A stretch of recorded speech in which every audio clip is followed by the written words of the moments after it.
jerky number 1.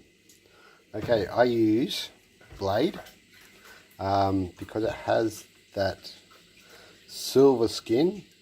I'm going to basically cut along the silver skin and separate the meat into the 2 muscle parts, and I'm going to slice it from there. So I'll show you that in a sec. Okay, so all meat will be different, but basically this has been, as you can see, just cut along the muscles to separate it into pieces.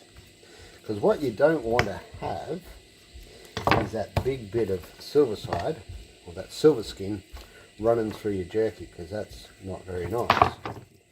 So what I'll do is I cut this, so that piece, then this has that muscle silver side running there, so I get rid of the fat. So get yourself a good sharp knife. You don't want the silver skin. The silver skin is a bad thing. Okay, so how do you get the silver skin off? You may lose a little bit of meat, but cut in. Oh, that's a bit thicker than I thought.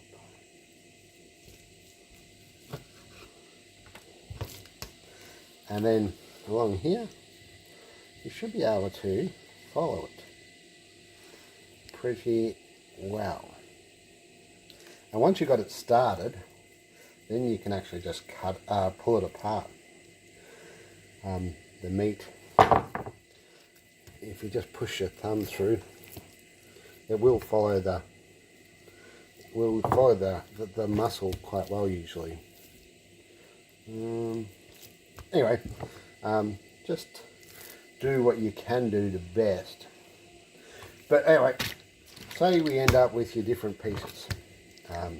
I will just take off the outside skin, outside fat.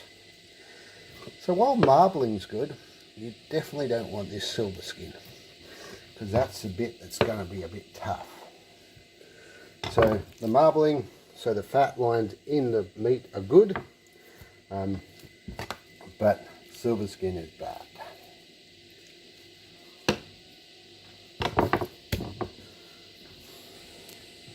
Yeah, no need to go too crazy. So there's a little bit left there, but that's fine. And there's some light stuff there, but it's going to be okay. It's the really thick stuff that you're looking to get rid of. That's the thick stuff you can. So there's a little bit of waste, but not too much. As I said, just follow the lines and you'll end up with the muscles, and then we'll slice them up. So yeah, because it's going to be smoked, and then I'll get big pieces and I can slice them into smaller pieces.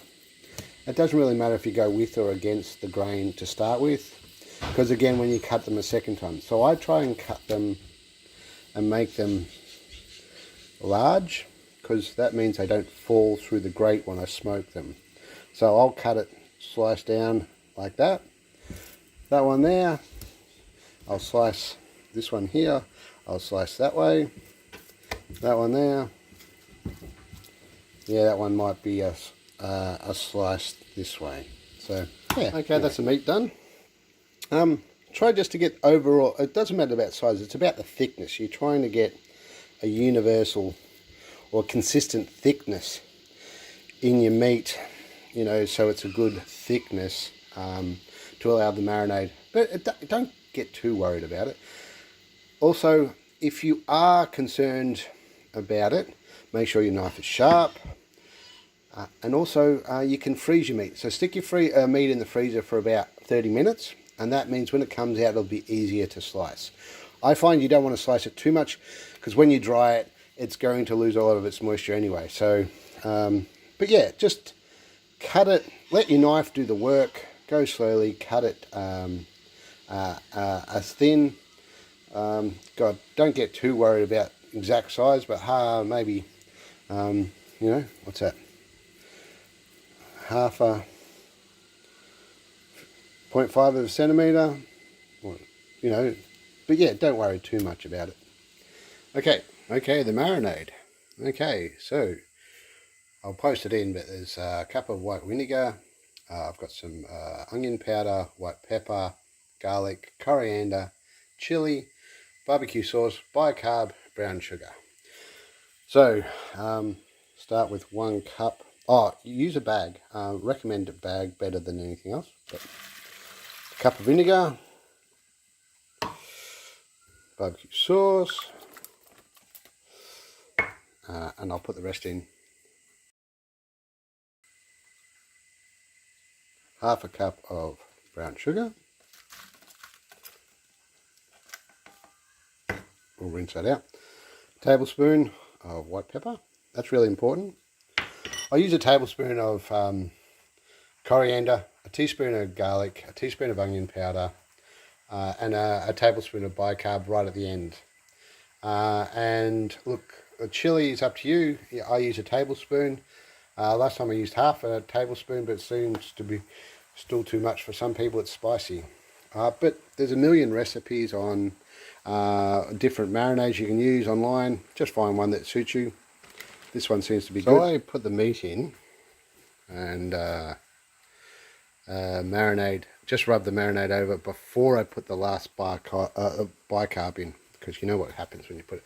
So it's all coated. Put the bicarb in, and of course give it a seal, but it's going to produce the gases, so the bag will blow up, so just be careful that you have to release that.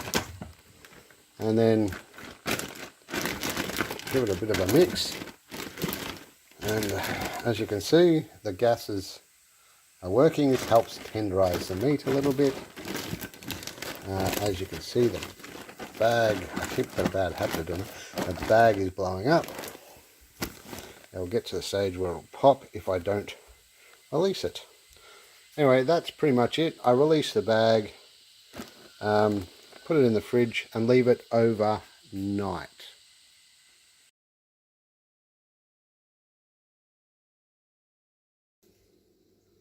Okay, next day.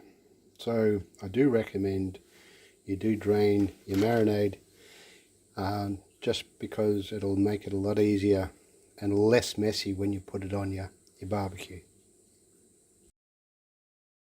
So smoking, I try to do a cold smoke. So what that means is I don't have any briquettes. So what I did is I went down to Bunnings and I got myself this little device here. It's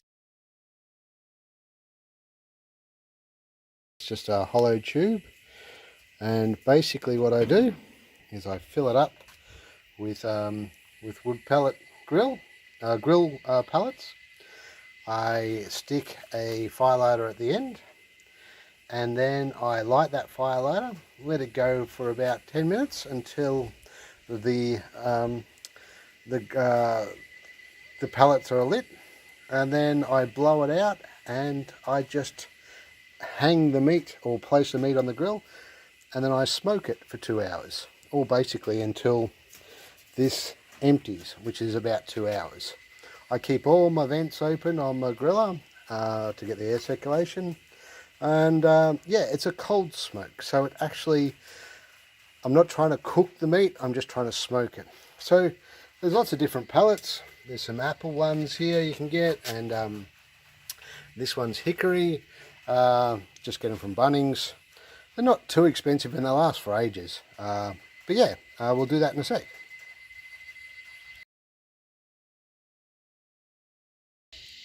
If you've got a Weber, don't forget you've got a bottom tray as well. I'm going to do some garlic as well.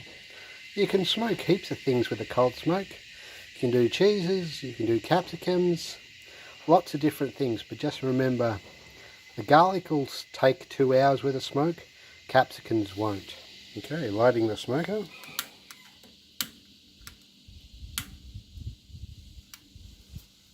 So yeah, just face that into the wind. Only takes a couple of minutes, 10 minutes or so. We'll come back and blow it out. So while that's going, I'll just start laying the meat out. So as they're big pieces, they're less likely to fall through, so that's basically why I do it like that. Okay, we're ready. The smoker has gone, briquette, the firelight has gone out, and just to put the lid on now.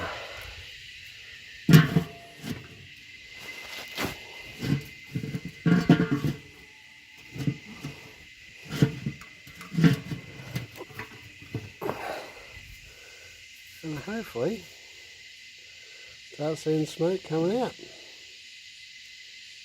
There you go. And now 2 hours. Okay, the 2 hours is up. Okay.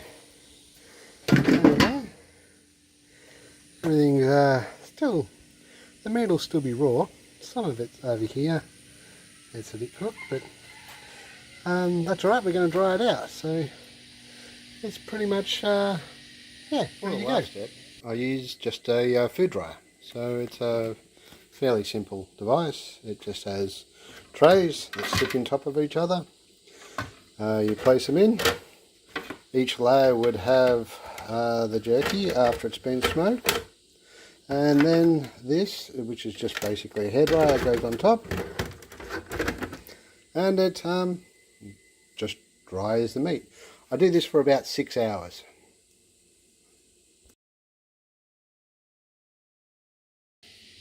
I try not to crowd the meat too much and spread it out evenly over the containers. And these just stack on top of each other. And so, yeah, the little slots, and they stack on. And then the big one, hole in the middle, plug it in, and there it goes. So this goes for 6 hours. Okay, don't forget to check your dryer fairly often and rotate them. I know they're all different, but I rotate the top to the bottom, etc, etc. Always check them quite often, because depending on your meat, they might need a lot less than the 6 hours. So this is starting to get pretty good. And this is only after 4 hours. So yeah, so just check them out. Some of the thicker pieces you might want to leave in, and some of the thinner pieces you might want to take out. But yeah, that's pretty much it. Proof of the pudding is the taste. So once it's dry, just have a chew. Yeah, enjoy. Well, one thing I do as well is totally up to you. You know how sometimes people are. I sometimes cut it into strips, and that way they're good. A couple of things. Just remember, smoke only goes into meat when it's not seared. So once you sear meat and put a seal on it, smoke won't go into it. So that's why it's best to do a cold smoke. Change the spices to what you want. Totally up to you. Taste, yeah, totally up to you. But yeah, this has turned out quite well. Enjoy.